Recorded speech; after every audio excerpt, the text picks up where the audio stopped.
Bonjour à tous donc avec l'année 1997, cette fois les combats de MMA mémorables ou les combats de MMA à voir pour l'année 1997 sur les critères que j'ai évoqués dans la vidéo que j'ai fait pour 93. J'ai aussi fait la même chose pour 94, 95 et 96. Je vous invite à aller voir ça si ce n'est pas déjà fait.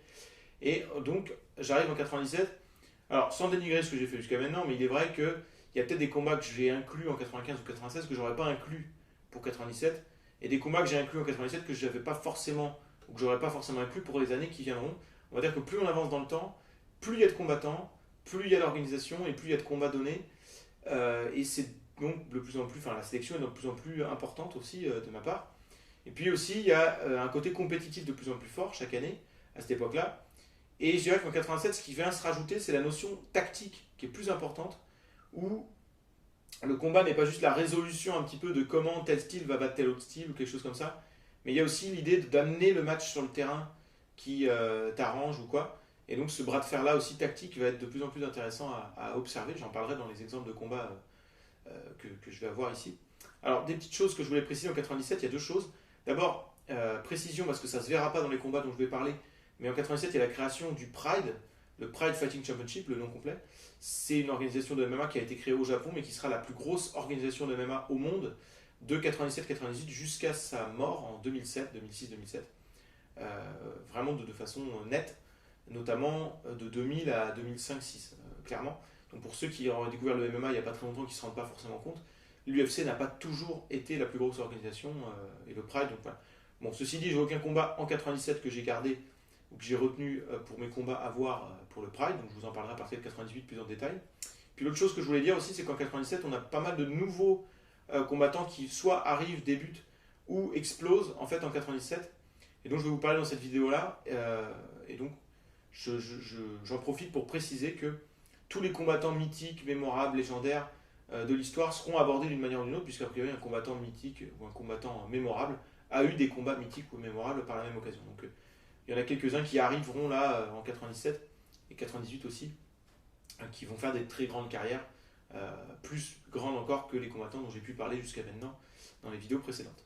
Voilà, alors j'attaque, j'ai 6 combats, j'attaque avec le premier combat, un combat entre Mark Coleman et Dan Severn, ça se passe à l'UFC 12 le 7 février 1997 donc.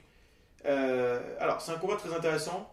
Sur le papier déjà à l'époque, il fallait se rendre compte, c'était un combat entre un gars qui est invaincu, Mark Coleman, et Dan Severn qui avec 2 défaites mais plus de combats, et 2 défaites qu'on peut excuser entre guillemets, une contre Royce Gracie qui n'est pas ridicule du tout lors de ses débuts en MMA, donc perdre contre le numéro 1 des premières années lors de ses débuts en MMA, c'est pas honteux, et l'autre contre Ken Shamrock, qui est à ce moment-là numéro 1 mondial, que Dan Severn a effacé en allant battre Ken Shamrock dans un rematch qui est extrêmement chiant, donc je ne vous ai pas parlé de cette revanche, mais voilà, il a un peu effacé cette défaite-là, et donc il arrive dans ce combat un petit peu comme étant le numéro 1 des poids lourds avec Mark Coleman, c'était un peu les 2 meilleurs, avec des styles en plus très similaires.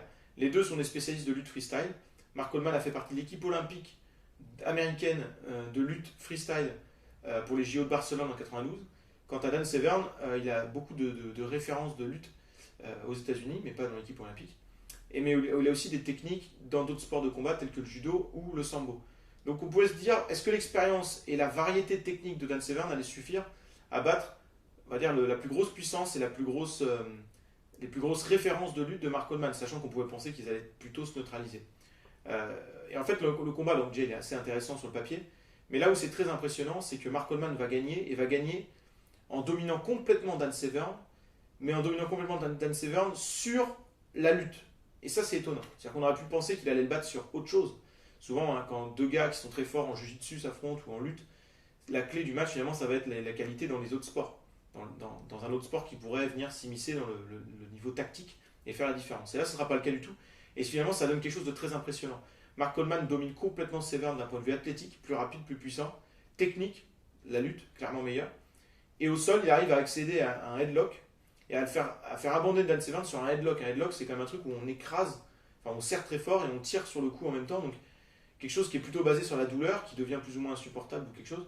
Et Dan Severn tape sur un truc qu'il a sûrement subi plein de fois dans des combats de lutte ou à l'entraînement ou que sais-je. Et là, c'est comme s'il subissait une pression et un niveau au niveau de headlock sans précédent, et ça donne vraiment un truc hyper impressionnant à Mark Coleman qui a l'air juste au-dessus de tout le monde, puisqu'il bat Dan Severn de la manière dont Dan Severn a battu plein de monde. et pas d'une manière autre. Donc c'est vraiment très impressionnant. Et d'ailleurs, Mark Coleman arrive un petit peu comme étant un espèce de poids lourd intouchable. On se demande bien qui va pouvoir le battre. Enfin, il y a un truc un petit peu comme ça. À côté de ça, Dan Severn va disparaître un peu des radars. Il va faire plein de combats encore de MMA, mais dans des organisations secondaires, quoi. Donc c'est un peu une passation de pouvoir. Mark Coleman va être la référence des lutteurs, on va dire, à partir de ce moment-là, à l'UFC. Et ce qui va être étonnant, et je vais en parler plus tard, parce qu'en 97, ça se passe en 97, mais ce sommet où Mark Coleman a l'air vraiment énorme, là, eh bien ça va être un sommet au-delà duquel il ne va pas aller. Il va chuter plus tard dans l'année, justement par les notions tactiques et tout ça, donc ça va être vraiment intéressant. Et je pense que ce combat est à voir, non seulement parce qu'il est intéressant en soi, etc., mais aussi par rapport à tout ce qui va se passer après. C'est un peu le... On va dire que dans ce combat-là, c'est comme si c'était la manière de montrer que le meilleur sport de combat en MMA, c'est la lutte. Et on a deux lutteurs qui s'affrontent et le meilleur lutteur gagne, etc. Et en fait, on va se rendre compte que c'est pas tout à fait comme ça que ça va se passer. Allez, je passe au deuxième combat, le combat entre José Pelé Lendi et Jorge Patinho, ou Jorge Patinho, je ne suis pas sûr comment ça se prononce. Donc ça se passe à la World Valley Judo Championship numéro 4, le 16 mars 97 donc. C'est la revanche, le rematch d'un combat dont je vous ai parlé pour l'année 96 entre les deux. Combat qui s'était terminé de façon un petit peu légèrement litigieuse, on peut dire. En fait, Jorge Patinho avait perdu par piétinement de la part de José Pelé Lendi, alors qu'il se trouvait un peu à l'extérieur du ring, sous la corde et tout ça, donc ça se passait dans un ring. Du coup, on aurait pu penser peut-être l'arbitre aurait dû casser la situation et les faire repartir au centre, quelque chose. Donc il y a un rematch avec encore plus d'animosité, alors qu'il y en avait déjà dans le premier match, parce que on voit que c'est une opposition de style entre de la tradition jiu-jitsu brésilien du côté de Patinho et le côté plus Muay Thai, bagarre de rue, un peu foufou comme ça de José Pelé Lendi avec beaucoup de charisme. Ce style-là sera incarné totalement par Wanderlei Silva, notamment au Pride, je vous en reparlerai. Et ce combat-là, je le pense aussi bon, voire peut-être même meilleur que celui de 96. Très accroché, un peu fou, ça tombe plusieurs fois à l'extérieur du ring, ça revient, je vous dis, il y a ce truc de charisme et d'animosité qui monte. Le vrai problème de ce combat, c'est la fin qui est, là encore, qui gâche un peu le truc. Le combat s'arrête sur un saignement de Patinho. Donc, victoire de José Pelé Lendi à nouveau. Un saignement qui n'était pas très net. Et du coup, je pense que tout le monde aurait aimé une fin décisive, soit avec un KO, soit avec une soumission. Là, ça s'arrête un peu comme ça. Donc bon, c'est un peu décevant. Toujours est-il que c'est le même gars qui gagne, José Pelé Lendi, qui a donc battu Patinho 2 fois, qui est toujours invaincu à ce stade-là, qui confirme son statut de probable meilleur middleweight. Je dirais qu'il est middleweight, donc poids moyen du monde. Et il le restera encore un petit peu, même s'il va perdre quelques combats ensuite. Mais malheureusement, il va rester l'un des meilleurs combattants de cette catégorie de poids dans une époque où la catégorie de poids n'est pas très représentée dans les grosses organisations. Donc ça va être un petit peu oublié, alors que c'était vraiment un très gros nom, un très gros client sur cette catégorie de poids-là à l'époque. Et quand la catégorie de poids va devenir un peu plus visible, avec l'arrivée de combattants plus tard, je vous en parlerai en 2001 à peu près, eh bien José Pelé Lendi, lui, va être sur le déclin, et donc il ne va jamais connaître la gloire que, je pense, il mérite. Donc, comme j'en reparlerai pas, il n'y aura pas d'autres combats avec José Pelé Lendi, malheureusement. Il y a eu d'autres combats un peu sympas, mais rien de suffisamment mémorable pour que je l'inclue dans mes futures listes. J'insiste là-dessus ici, et puis bon, pour ceux qui se demanderaient, Jorge Patinho va pas faire grand-chose de sa carrière, mais il va faire beaucoup de combats, il va rester un petit peu pertinent, mais sans jamais être une star ou un combattant vraiment important dans les autres organisations que sont l'UFC ou le Pride. Voilà. Donc je passe au combat suivant, un combat entre Guy Metzger et Tito Ortiz à l'UFC 13 le 30 mai 97. Donc les combats sont dans l'ordre chronologique, je n'ai pas précisé, mais bon, je pensais que vous aviez remarqué. Alors, je parlais l'arrivée en 97 de stars, de l'éclosion de stars, de combattants qui vont être très importants dans l'histoire. Là, on en a un très bon exemple avec Tito Ortiz, qui est, à mon avis, je pense, l'un des 5 combattants les plus importants de l'histoire de l'UFC, pas seulement parce qu'il a accompli sportivement, et le fait qu'il est resté, pertinent très très longtemps, mais aussi parce qu'il va amener, un peu comme Tankabot, qui est d'ailleurs celui avec lequel il s'entraîne à l'époque, il va amener ce truc un peu attitude, ce truc un peu personnage, qui peut manquer à d'autres combattants. Il va faire du trash talk, il va avoir vraiment une personnalité assez marquée, qui va diviser énormément la foule. Il y en a qui vont le détester, d'autres qui vont l'adorer. Et ça, c'est quelque chose... En plus, Ken Shamrock va sentir le truc, ils vont s'en servir plus tard. Enfin bon, je vous en reparlerai de tout ça. Mais il est vraiment important aussi à ce titre-là, Tito Ortiz, en plus d'avoir une très belle carrière sportivement. Et elle commence ce soir-là, puisqu'il fait ses débuts en MMA ce soir-là, l'UFC 13, en étant dans le combat de réserve c'est-à-dire le combat où s'il y a une blessure dans le tournoi principal, on prendra le vainqueur du combat de réserve pour l'inclure là où il y a un blessé. Tito Ortiz gagne ce combat de réserve et il est inclus en finale contre Gail Metzger, qui il va disputer la finale, puis qui remplace l'adversaire initial de Gail Metzger qui s'est blessé. Je ne me rappelle plus du nom de l'adversaire initial, mais on s'en fout, c'est pas important ici. Et donc Gail Metzger en face, vous connaissez peut-être pas Gail Metzger, c'était un gros nom quand même à l'époque, avec beaucoup de références et de victoires et de belles choses accomplies à la Pancras Hybrid Wrestling. C'était un membre du Lion's Den, qui était le clan de Ken Shamrock notamment. Gail Metzger qui a des grosses bases de grappling, notamment en lutte, et de karaté. Donc il semblait très complet, c'était le super favori dans ce combat. Du côté de Tito Ortiz, on ne sait pas trop quelle est sa force, alors il s'avérera que ce sera la lutte, et on va s'en rendre compte dans ce combat. Alors, du coup, le combat déjà il est super fun et dynamique. Ce qui est vraiment cool, c'est que Tito Ortiz est très agressif au départ. Et du coup, ça surprend, on sent que ça surprend Gail Metzger qui devait se croire un peu supérieur. Tito Ortiz est très très agressif en boxe. Et du coup, Gail Metzger doit se dire, bon, il a l'air agressif un peu comme Tank Abbott, je vais le mettre au sol, je vais régler le problème au sol. Et en voulant aller au sol, en fait, il va se retrouver à se jeter dans la gueule du loup et aller sur le terrain de Tito Ortiz, à savoir la lutte. Tito Ortiz va réussir à obtenir une très bonne position en utilisant sa lutte. Il est vraiment très bon en lutte à l'époque. Il va obtenir une position, il pourra mettre des coups de genou à la tête de Gail Metzger, ce qui était autorisé à l'époque, ça ne l'est plus aujourd'hui malheureusement, parce que je pense que ça doit faire partie de l'arsenal. Après, c'est pas forcément plus dangereux que des coups de poing ou des coups de coude à la tête, je crois. En tout cas, il va mettre plusieurs coups de genou à la tête de Gail Metzger, si bien qu'à un moment donné, on peut croire que Gail Metzger est en gros danger d'être mis KO, et puis l'arbitre arrête le combat pour vérifier une coupure au cuir chevelu, au visage, à la tête de Gail Metzger. Le médecin considère que la coupure n'est pas si grave que ça, et donc on fait repartir le combat. Et en fait, là où il va y avoir quelque chose de litigieux, c'est qu'on va faire repartir le combat debout, sans redonner la position qui était très avantageuse pour Tito Ortiz. Et on peut penser que Tito Ortiz avait vraiment le contrôle de la situation et aurait gagné le combat par KO si la situation dans laquelle il se trouvait juste avant, qui était très positive pour lui, avait dû être prolongée. Donc c'est vraiment dur pour lui, puisque ça va partir debout. Tito Ortiz va vouloir retrouver cette position, donc il va avoir une tentative d'amener au sol un peu naïve. Gail Metzger va le prendre dans un étranglement guillotine et va gagner par étranglement guillotine. On voit Tito Ortiz très frustré après le combat d'ailleurs. Et toute cette histoire, un peu ce côté un peu litigieux, ils vont s'en servir pour un rematch qui aura lieu 1 an et demi plus tard, qui sera très intéressant et dont je vous parlerai,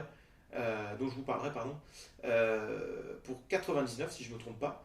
Du coup, voilà. En tout cas, c'est une des premières fois où l'UFC propose une division de poids inférieure. Donc light heavyweight, c'est les moins de 93 kg, je crois, en kilo, 205 livres. Et on a les débuts de Tito Ortiz qui est très important. C'est toujours intéressant de voir le moment où un combattant éclot, surtout quand c'est dans un combat fun. Et puis on voit un des grands combattants de l'époque quand même, Gail Metzger, qui arrive un petit peu aussi à cette époque-là, un peu dans les sommets des différentes divisions, et notamment de cette division des light heavyweight, lourd léger si vous voulez. Voilà, je passe au combat suivant. Donc là on a des combats qui sont vraiment sympas, mais les super combats ils sont pour la fin, vous allez voir.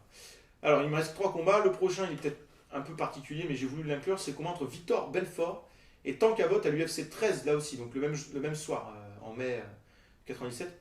Alors là encore on a un nom absolument incontournable de l'histoire du MMA, Vitor Belfort, qui va avoir une des plus belles carrières de l'histoire du MMA. Il va commencer, donc il a 19 ans en 97, et il va rester pertinent jusqu'à, je sais plus, au moins 2014, quelque chose comme ça, 2013-2014. Donc c'est exceptionnel.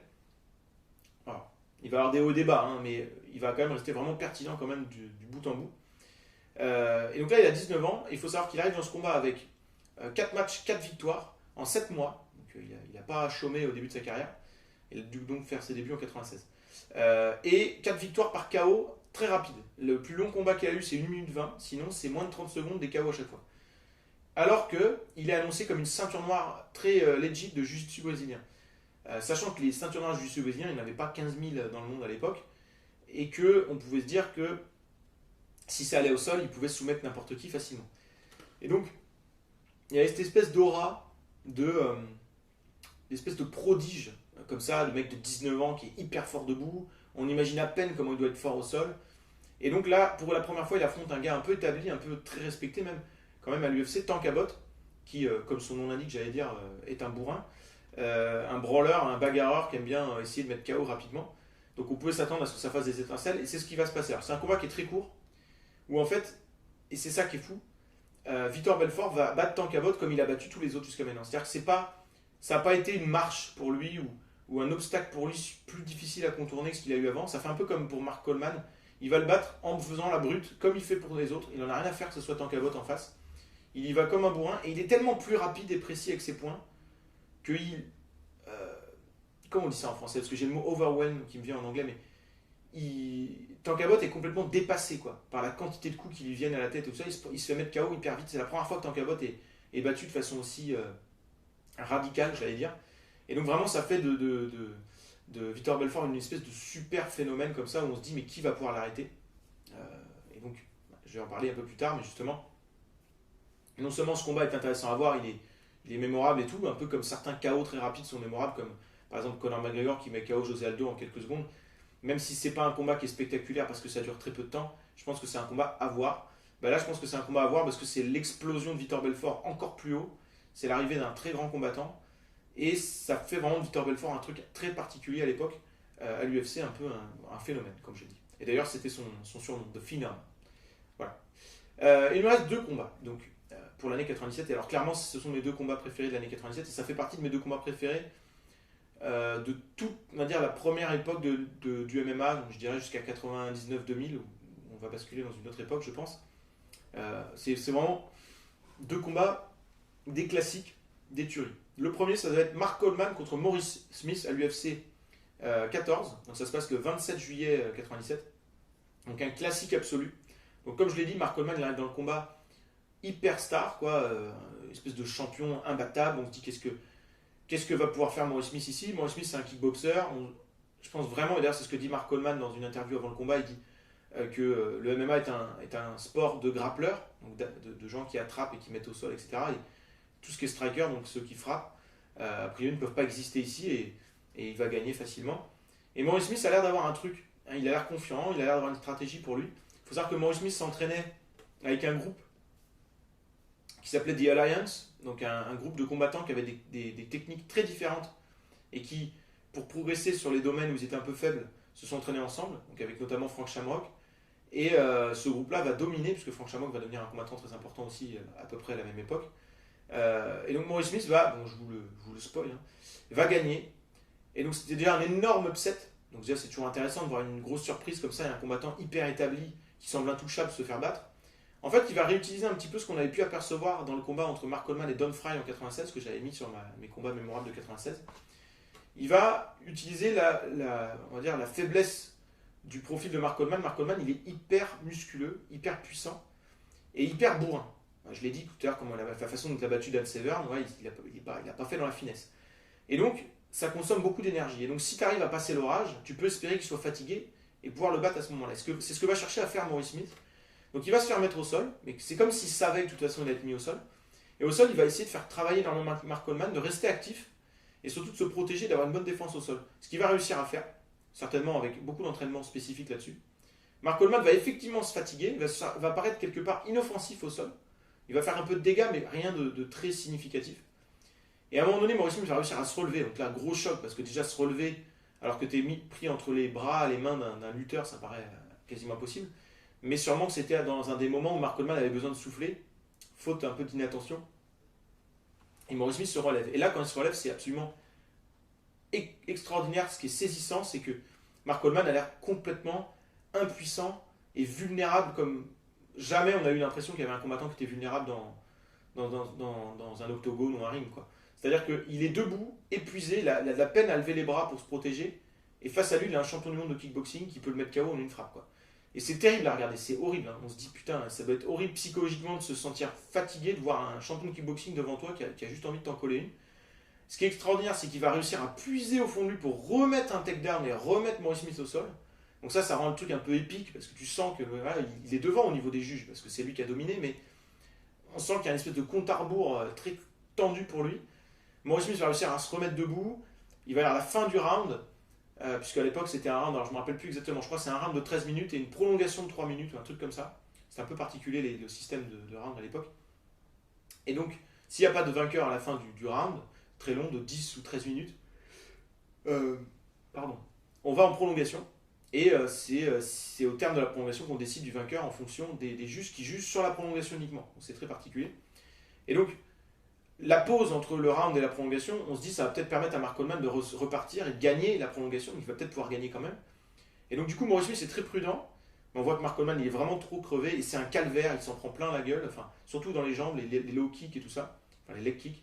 Maurice Smith est très prudent parce que comme il s'est fait prendre une deuxième fois, il n'a pas envie de se faire prendre dans les prolongations, ce qui aurait pu lui coûter la victoire.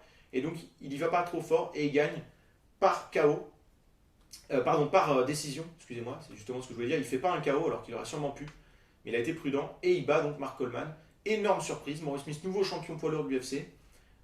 Deuxième champion poids lourd de l'UFC d'ailleurs de l'histoire, si on prend vraiment le titre poids lourd. Après il y avait les super champions avant. Quatrième champion, je crois que l'ordre c'est Ken Shamrock, Dan Severn, Mark Coleman, donc Maurice Smith. Et voilà, on a dans ce match la recette pour battre un grappleur. Et ça va remettre les strikers au premier plan, ça va permettre la carrière de pas mal de combattants. Alors il faut savoir que Maurice Smith n'est pas le premier à avoir fait ça. Igor Vovchantin a gagné beaucoup de combats dans des organisations secondaires de cette façon-là, c'était un striker aussi. Et on va en voir d'autres faire ça. Mais voilà, il y a une espèce de grosse surprise avec un truc un peu épique et une recette nouvelle qui vient se mettre dans ce combat que je trouve absolument fascinant. C'est un pur classique. Et je le dis là tout de suite, c'est pour moi le combat de l'année 97. Si je devais en retenir qu'un, ça serait lui. C'est le combat à voir de l'année 97 et je pense que vous l'apprécierez d'autant mieux si vous allez voir le Mark Coleman, Dan Severn plus tôt dans l'année et puis les combats dont j'ai parlé jusqu'à maintenant. D'ailleurs, en passant, Maurice Smith, je ne sais pas si vous vous souvenez, mais j'en avais parlé pour 93. Il avait eu un combat contre Maurice Smith où il s'était fait battre d'ailleurs par soumission. Voilà. Mais à l'époque, c'était vraiment un pur kickboxer. Là, on voit qu'il est devenu un combattant de MMA. Et puis, enfin, le dernier combat de l'année 97 qui est absolument fantastique aussi, qui est là aussi un classique, qui est super, c'est le combat entre Randy Couture et Vitor Belfort à l'UFC 15, donc le 17 octobre. Alors là encore, les débuts ou l'arrivée d'un combattant hyper mythique, là encore un des 5 combattants les plus importants de l'UFC, je crois, probablement, Randy Couture, le plus beau palmarès de l'histoire de l'UFC. Bon, il a gagné, perdu des titres et regagné, etc., en changeant de catégorie de poids, enfin bref, mais c'est un palmarès incroyable. Et ce qui est dingue, c'est qu'il a fait ses débuts en 97 et qu'il avait déjà, je crois, 34 ans. Donc il semblait déjà sur la fin de sa carrière. Hein. On se dit, bon voilà, ça a été un ancien lutteur gréco-romain, machin, qui vient faire une petite fin de carrière à l'UFC. Il va pas faire juste une fin de carrière, il va faire toute une carrière. Et donc, il a gagné un tournoi qui lui mérite ce match contre Vitor Belfort. Et c'était annoncé que le vainqueur de ce match-là obtiendrait un match pour le titre contre Maurice Smith. Donc c'était un combat qui était important. Et je crois que dans l'esprit de l'UFC, il se disait, ça va être encore une victoire de Vitor Belfort. Et voilà, on aura un match de fou, machin. Et d'ailleurs, à un moment donné, le commentateur Jeff Blacknick dit que les internautes s'étaient moqués un peu de Randy Couture et de ses chances de victoire, et en particulier ses chances de victoire par KO, tellement Vitor Belfort semblait intouchable, et qu'on a l'impression que finalement Randy Couture, la seule chance qu'il a, c'est d'avoir une bonne lutte, mais face à un ceinture de jiu-jitsu, est-ce que ça va lui être utile d'aller au sol? On ne sait pas. Et donc voilà, et donc ce combat, finalement, il va être, alors là encore, une énorme surprise, c'est peut-être probablement un des plus gros upsets de tous les temps. On n'a pas les codes des bookmakers à l'époque pour s'en rendre compte. On aura des grands upsets, hein, Randleman, Crocop, Matt Serra, Georges Saint-Pierre, on en aura d'autres. Mais celui-ci, si on devait le quantifier, c'est dur de se rendre compte parce que rétrospectivement, on dit c'est Randy Couture, mais vraiment à l'époque, je crois que Vitor Belfort faisait figure de monstre intouchable. Et donc, il va être battu par un type qui a l'air d'être un petit peu vieux, comme ça, il est dégarni, machin. En fait, Randy Couture va gagner, là encore, un peu comme Maurice Smith, pas de la même manière, mais avec ceci en commun, c'est la tactique en fait qui va lui permettre de gagner. Déjà, il va être très prudent au début, il va essayer de laisser passer l'orage, parce que Vitor Belfort a tendance à rentrer dans ses combats comme une brute et à essayer de mettre un KO très vite. Donc il va réussir à se protéger, à utiliser sa lutte gréco-romaine pour être dans des clinches, c'est-à-dire des moments où on est attrapé, on est collé à l'autre, mais debout. Donc c'est de la lutte gréco-romaine, c'est de la lutte sans attraper les jambes, hein, donc c'est plus technique justement sur le haut du corps, la maîtrise du haut du corps. Et il va s'en servir, et après il va s'en servir de cette lutte pour faire ce qu'on appelle du dirty boxing, c'est-à-dire faire une espèce de boxe mais au corps à corps. Donc avec pas de distance, on est en train d'attraper l'autre, on lui met un coup en lui attrapant le bras, etc. Enfin toute une lutte avec, on essaie de contrôler les bras de l'autre, etc. La position de son corps, et ça fatigue beaucoup l'adversaire. Et ce qui est étonnant dans ce combat, c'est qu'on voit à un moment donné Vitor Belfort tenter de les amener au sol, certainement en se disant je vais utiliser mon jiu-jitsu, sauf qu'il ne peut pas mettre Randy Couture au sol parce que Randy Couture est tellement fort en lutte, et du coup Belfort se fatigue encore plus en faisant ça. On peut imaginer qu'il n'a pas forcément un cardio incroyable, Belfort, et qu'il n'a jamais eu besoin d'aller puiser un peu dans son cardio, alors que Couture, ce qu'annoncent là encore les commentateurs, c'est qu'il a souvent eu de très longs combats en lutte, et que c'est quelqu'un qui plutôt faisait travailler son adversaire pour finir par le battre plus tard. Et il utilise exactement cette technique-là pour battre Vitor Belfort ici et devenir une star hein, quelque part et une espèce de truc un peu incroyable. On se dit qu'est-ce que c'est que ce mec? Et ça va pas être la fin pour Randy Couture du tout. Donc, bon, de toute façon, Randy Couture il est incontournable et vraiment c'est fascinant de voir l'arrivée de ces combattants-là. La manière dont il gagne, je trouve qu'il y a vraiment quelque chose. Le combat est hyper intéressant, captivant. Il n'y a pas de temps mort. On sent qu'il y a beaucoup d'énergie impliquée. Ça se finit dans le premier round. Randy Couture gagne par KO. C'est dingue. Et il gagne par KO autant par épuisement de son adversaire que par la multitude de frappes en dirty boxing. Ce qui deviendra la marque de fabrique de Randy Couture et quelque chose que peu de combattants, voire aucun combattant n'avait vraiment utilisé jusque-là en MMA. Et d'ailleurs, ça a fait dire plusieurs années plus tard à Joe Rogan, le commentateur de l'UFC, que la lutte gréco-romaine était finalement le style de lutte plus que freestyle qui se retranscrivait le mieux en MMA ou qui était le plus utile, le plus efficace en MMA. Voilà. Donc je vous invite à regarder vraiment ces deux combats-là en particulier. Et puis si vous êtes vraiment fan de MMA, probablement vous faire tous ces combats-là, voire les revoir si vous les connaissiez déjà, je ne sais pas. Et puis donc si vous vouliez en inclure d'autres, si vous aviez pensé à d'autres combats, que vous disiez tiens ça pourrait être intéressant de les mettre, n'hésitez pas à le dire. Je n'ai pas mis Rickson Gracie Takada par exemple du Pride 1 parce que je trouve pas qu'il est très compétitif. Par exemple, vous auriez pu penser à ce combat-là. Et puis n'hésitez surtout pas, en fait je vous le demande presque, si vous allez regarder ces combats-là à nouveau, vous les découvrez, vous les revoyez ou quoi, n'hésitez vraiment pas à me dire ce que vous en pensez, à me dire ce que vous aimez dans les combats, ou je sais pas. Parce que voilà, là, il y a vraiment des combats que j'aime énormément, et puis ça rendrait, je pense, le contenu, on va dire, en parallèle de ces vidéos, c'est-à-dire les commentaires en dessous, encore plus intéressant à lire pour tout le monde. Et moi y compris, moi le premier. Voilà, donc je vous retrouve très bientôt avec 98, et puis portez-vous bien. Bye.